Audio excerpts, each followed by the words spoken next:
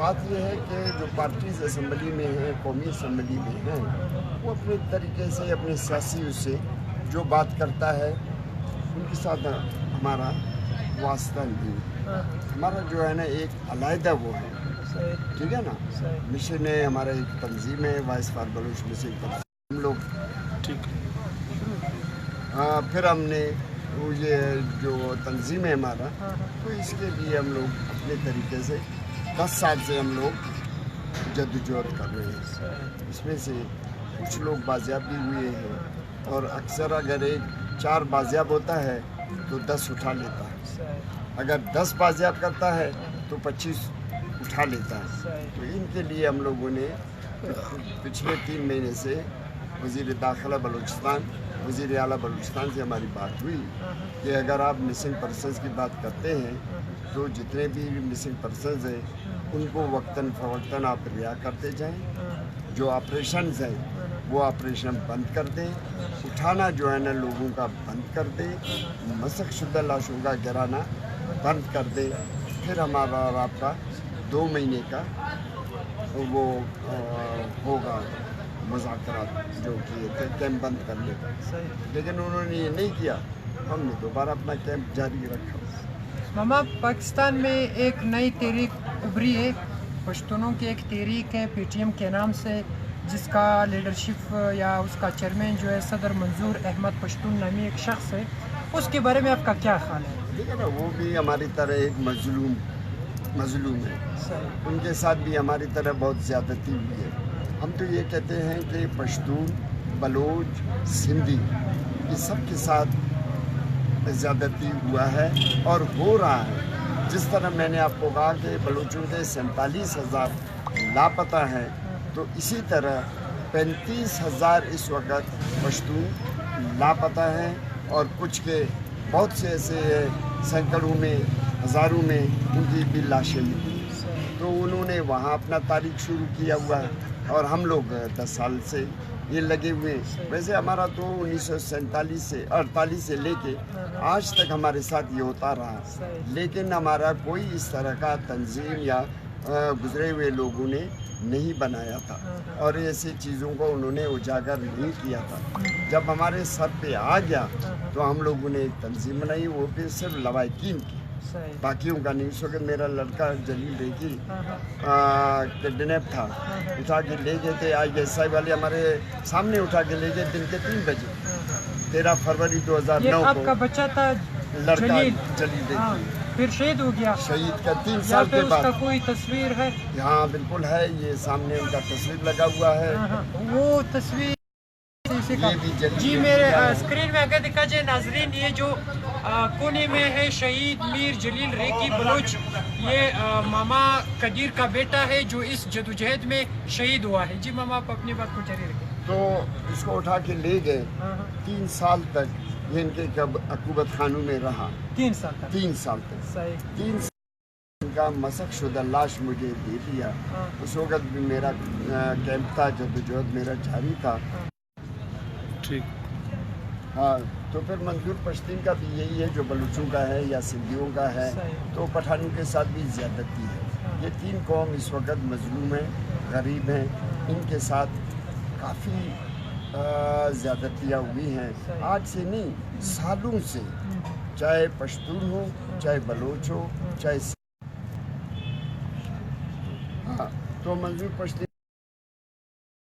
کئی دفعہ ہماری ان کی ٹیلی فون پہ رابطہ ہوا ہے، لیکن وہ ادھر آ رہا تھا، ان کو واپس ایئرپورٹ سے واپس کر دیا. باقی اللہ خیر کرے. پشتون، بلوچ، سندھی ایک چیز. اما میرا آخری سوال آپ سے یہ ہوگا کہ آپ اپنے اس جدوجہد کا، یہ جو 10 سال سے آپ چلے آ رہے ہو، 47,000 جو ہے نا 10,000 کے لگ بھگ مسخ شدہ لاشیں اٹھا چکے ہو، اور دوسری طرف یہاں پہ PTM بہت. تو میرا آخری سوال آپ سے یہ تھا کہ آپ اپنے اس جدوجہد کا اور PTM کے مستقبل کو کس طرح دیکھ رہے ہو؟ کیا ہوگا آپ لوگوں کا مستقبل؟ لیکن ہمارا